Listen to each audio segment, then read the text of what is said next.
Tara, samahan niyo akong puntahan ang isa sa mga top secret ng El Nido.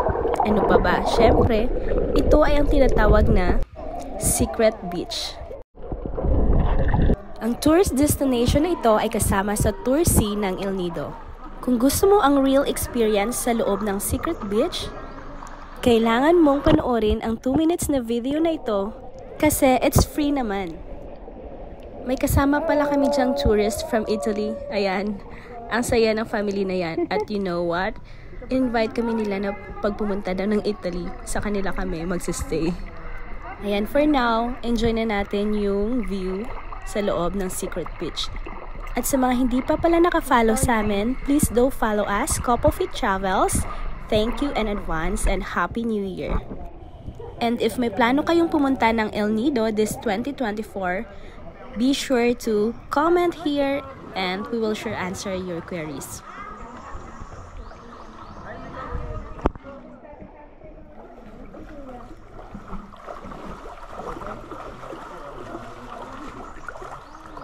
We are on the Secret Beach here in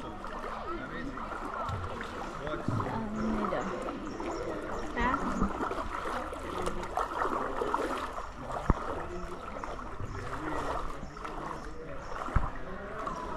These stones pala ay may characteristic ng pagka-magnetic.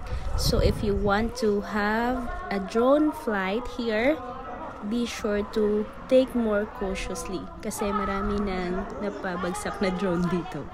Yan lang po as an advice. Kung makikita nyo yung maliit na butas na yan, yan lang yung entry at exit point ng Secret Beach.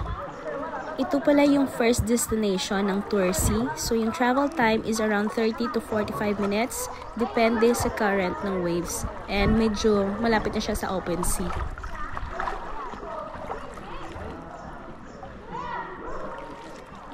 Super ganda ng place. Napaka-relaxing at napakalinis ng El Nido.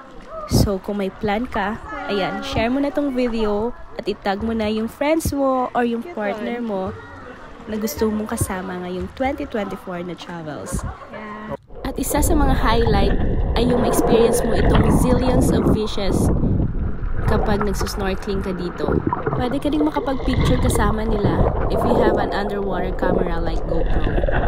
Thanks for watching and follow us para kasama ka namin sa next travel namin.